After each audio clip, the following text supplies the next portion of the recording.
139:23. தேவனே என்னை ஆராய்ந்து என் இருதயத்தை அறிந்து கொள்ளும், என்னை சோதித்து என் சிந்தனைகளை அறிந்து கொள்ளும்.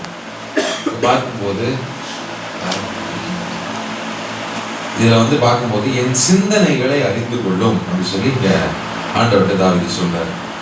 இந்த சிந்தையில பாத்தீங்கன்னா ஒரு 2 வித சிந்தை இருக்குது. மத்தேயு 16வது அதிகாரம் 23வது வசனம் நமக்கு தெரிந்த ஒரு காரியம் தான். மத்தேயு 16:23 பார்க்கும்போது நான் வாசிக்கிறேன். அவரோ திரும்பி பேதுருவை பார்த்து, எனக்கு பின்னாக போ சாத்தானே, நீ எனக்கு இடரலாய் இருக்கிறாய். தேவனுக்கு ஏற்றவைகளை சிந்தியாமல் மனுஷருக்கு ஏற்றவைகளை சிந்திக்கிறாய் என்றார். இதுல பார்க்கும்போது தேவனுக்கு ஏற்ற சிந்தை, மனுஷருக்கு ஏற்ற சிந்தை என்று ரெண்டு காரியம் இருக்கு.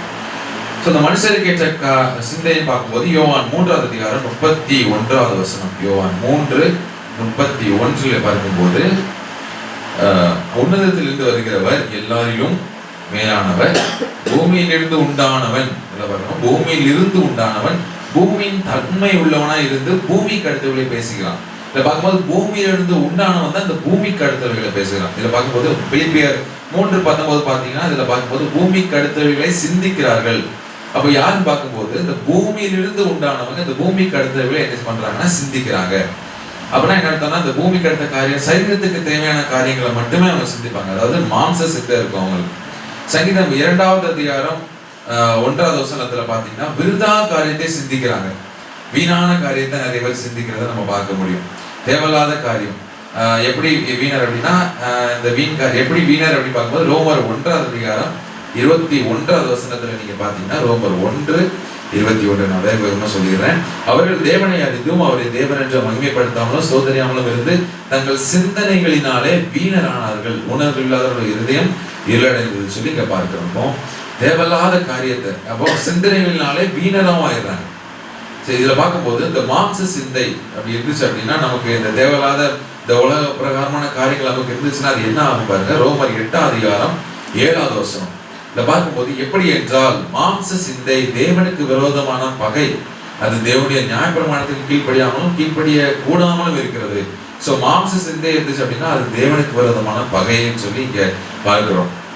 யார் இந்த மாம்சத்துக்குரியவர்களை சிந்திப்பாங்க அப்படின்னு பாத்தீங்கன்னா, ரோமர் 8வது அதிகாரம் 5வது வசனம், அன்றைய மாம்சத்தின்படி நடக்கிறவர்கள் மாம்சத்துக்குரியவர்களை சிந்திக்கிறார்கள் இதுல சொல்லப்பட்டிருக்கிறது. சோ மாம்சத்துப்படி நடக்கிறோம் அப்படின்னா நம்ம நமக்குரியவர்களை நம்ம சிந்திப்போம். மாம்ச சம்மந்தப்பட்ட பாத்தீங்க அப்படின்னா இந்த ரோமர் 8வது அதிகாரம் 1வது வசனத்துல இருந்து 18வது வசனம் வரைக்கும் இருக்குது அந்த காரியங்கள் மாம்ச சம்மந்தப்பட்டது. அடுத்ததாக கொலோசியர் 2வது அதிகாரம் 19வது வசனம், கொலோசியர் 2:19 பார்க்கும்போது, மாயமான தாழ்மையிலும் தேவதூதர்களுக்கு செய்யும் ஆராதனையிலும் விருப்பமுற்று காணாதவைகளிலே துணிவாய் நுழைந்து தன் மாம்ச சிந்தையினாலே வீணாய் இருமாப்பு கொண்டிருக்கிற எவனும் உங்கள் பந்தய பொருளை நீங்கள் இழந்து போகும்படி உங்களை வஞ்சியாதிருக்க பாருங்கள். அப்ப இந்த மாதிரி மாம்ச சிந்தையினால நம்ம வீணா இருமாப்பு கொண்டிருந்தோம் அப்படின்னா, இந்த வீண் பெருமை நமக்கு இருந்துச்சு அப்படின்னா நம்ம அந்த பந்தய பொருளை என்ன பண்ணிடுவோம், நம்ம இழந்து போயிடுவோம். ஸோ அப்படி இந்த மாதிரி மாம்ச சிந்த காரியம் நமக்கு இருக்கக்கூடாது. அதான் அது ஒரு காரியம், முக்கியமான ஒரு காரியம். ரோமர் 8வது அதிகாரம் 6வது வசனத்துல சொல்லப்பட்டபடி மாம்ச சிந்தை மரணம் சொல்லி சொல்லப்படும். மாம்ச சிந்தை இருந்துச்சுன்னா நமக்கு மரணம் தான் கடைசி முடிவு. இந்த தேவனுக்கு ஏற்ற சிந்தையில ஒரு 3 விதமான ஒரு காரியங்கள் இருக்குது. தேவனுக்கு ஏற்ற சிந்தைக்கும் போது கிறிஸ்து இயேசுவில் இருந்த சிந்தை, பிலிப்பியர் 2வது அதிகாரம் 5வது வசனத்தின்படி கிறிஸ்து இயேசுவில் இருந்த சிந்தை அப்படின்னு சொல்லி இங்க சொல்லப்பட்டிருக்கிறது. பிலிப்பியர் 3வது அதிகாரம் 14ஆம் வசனத்திலிருந்து 16ஆம் வசனம் முடிய, பிலிப்பியர் 3:14 முதல் 16 இதுல வாசிக்கிறேன். இதை பார்க்கும்போது, கிறிஸ்து இயேசுவுக்குள் தேவன் அழைத்த பரம அழைப்பின் பந்தய பொருளாக லக்கணம் தொடர்கிறேன். ஆகியால் நம்மில் தேர்ந்தவர்கள் யாவரும் இந்த சிந்தையா இருக்க கடவோம். எந்த காரியத்திலாவது நீங்கள் வேறே சிந்தையா இருந்தால் அதையும் தேவன் உங்களுக்கு வெளிப்படுத்துவார். ஆகிலும் நாம் எதுவரையில் தெரிவிக்கிறோமோ அது முதல் ஒரே ஒழுங்கா நடந்து கொண்டு ஒரே சிந்தையா இருப்போம். இந்த பரம அழைப்பின் அந்த பந்தய பொருள் அந்த ஒரே ஒரு சிந்தை. சோ பரம அழைப்பின் பந்தய பொருள் நம்ம பெறணும் அப்படின்ற இதுதான் அந்த ஆண்டவரோட சிந்தை. பாத்தீங்கன்னா முழுவதுமாகவே அவர் எப்பவுமே மேலானவைகளே நோக்கினார். இந்த உலக பிரகாரமான சிந்தை அவருக்கு இல்லை.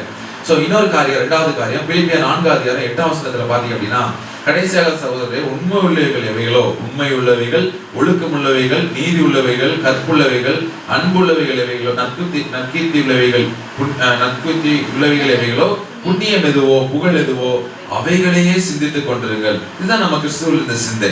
இதைதான் நம்ம சிந்திக்கணும். அடுத்து 3வது காரியமாக 1 பேதுரு 4வது அதிகாரம் 1ஆம் வசனம் 2ஆம் வசனம். 1 பேதுரு 4 1 2 பார்க்கும்போது, இப்படி இருக்க கிறிஸ்து நமக்காக மாம்சத்திலே பாடுபட்டபடியால் நீங்களும் அப்படிப்பட்ட சிந்தையை ஆயுதமாக தரித்துக் கொள்ளுங்கள். ஏனென்றால் மாம்சத்தில் பாடுபடுகிறவர்கள் நீ மாம்சத்தில் இருக்கும் காலம் வரைக்கும் மனுஷனுடைய இச்சைகளை பிழைக்காமல் தேவனுடைய சித்தத்தின்படியே பிழைக்கத்தக்கதாக பாவங்களை விட்டு ஓய்ந்திருப்பான். அப்போ கிறிஸ்து நமக்காக மாம்சத்திலே, அது என்ன சொல்றோம் அப்படின்னா, கிறிஸ்து நமக்காக மாம்சத்தில் பாடுபட்டார்.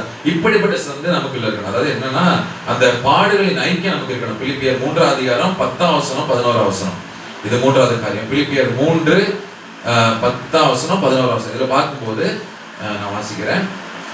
இப்படி நான் அவரையும் அவருடைய உயிர்த்தெழுதலின் வல்லமையும் அவருடைய பாடுகளின் ஐக்கியத்தையும் அறிகிறதற்கும் அவருடைய மரணத்திற்கொப்பான மரணத்திற்குள்ளாகி எப்படியாயும் நான் மரித்தோரிலிருந்து உயிரோடு எழுந்திருப்பதற்கு தகுதியாகும்படிக்கு அவருக்காக எல்லாவற்றையும் நஷ்டம் என்று விட்டேன், குப்பையமாக எண்ணுகிறேன். அப்போ அந்த பந்தய பொருளுக்காக அந்த லட்சியம் நோக்கி நம்ம தொடரும். அந்த மரணத்திற்கொப்பான மரணத்திற்குள்ளாகி எப்படியாயினும் நான் மருத்துவர்களுக்கு உயிரோடு. அப்ப என்ன அப்படின்னா, இந்த மாம்சம் வந்து முற்றிலுமா நமக்கு சிலுவையில் அறையப்பட்டிருக்கணும். சோ கலாத்தியர் 5ஆம் அதிகாரம் 24ஆம் வசனத்துல பார்த்தீங்க அப்படின்னா, கலாத்தியர் 5:24 இதுல பார்க்கும்போது அந்த மாம்சத்தையும் அதை நான் வாசிக்கிறேன். கலாத்தியர் 5:24 கிறிஸ்துவுடனே இவர்கள் தங்கள் மாம்சத்தையும் அதன் ஆசை இச்சைகளையும் சிலுவையில் அறைந்திருக்கிறார்கள்.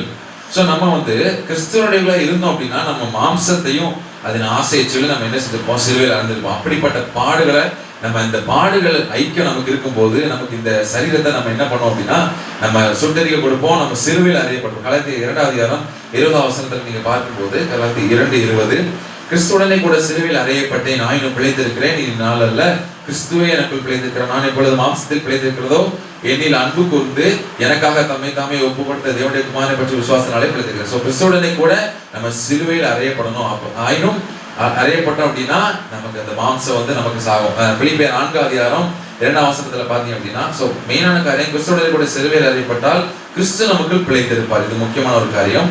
பிலிப்பியர் 4:2 நான் வாசிக்கும் போது, கர்த்தருக்குள் ஒரே சிந்தையா இருக்க. சோ கர்த்தருக்குள்ள நம்ம ஒரே சிந்தையா இருக்கணும். ஒரு தேவையில்லாத சிந்தை வந்து நமக்கு வராது இருக்கணும். அப்படின்னா நம்ம என்ன செய்யணும்? பிலிப்பியர் 4ஆம் அதிகாரம் 6ஆம் வசனம் 7ஆம் வசனம், நீங்கள் ஒன்றுக்கும் கவலைப்படாமல், ரொம்ப முக்கியமான ஒரு காரியம், கடைசியான ஒரு காரியம், ஒன்றுக்கும் கவலைப்படக்கூடாது, எல்லாவற்றையும் குறித்து நமது விண்ணப்பங்களை ஸ்தோத்திரத்துக்குரிய ஜெபத்தினாலும் வேண்டுதலினாலும் நம்ம தேவனுக்கு தெரியப்படுத்தணும். அப்பொழுது தேவ சமாதானம் நமது இருதயங்களையும் சிந்தைகளையும் கிறிஸ்து இயேசுக்குள்ளாக காத்துக்கொள்ளும். சோ நமக்கு தேவையில்லாத சிந்தனை வராம இருக்கணும் அப்படின்னா, ஒன்றுக்கும் கவலைப்படக்கூடாது, எல்லாவற்றையும் குறித்து நமது விண்ணப்பங்களை ஸ்தோத்திரத்துக்குரிய ஜெபத்தினாலும் வேண்டுதலாலும் தேவனை தெரியப்படுத்தணும். அப்பொழுது தேவ சமாதானம் நம்ம இருதயங்களையும் நம்ம சிந்தைகளையும் கிறிஸ்து இயேசுக்குள்ளாக காத்துக்கொள்ளும். கர்த்தர் தாமே இந்த வார்த்தையை ஆசீர்வதிப்பார்.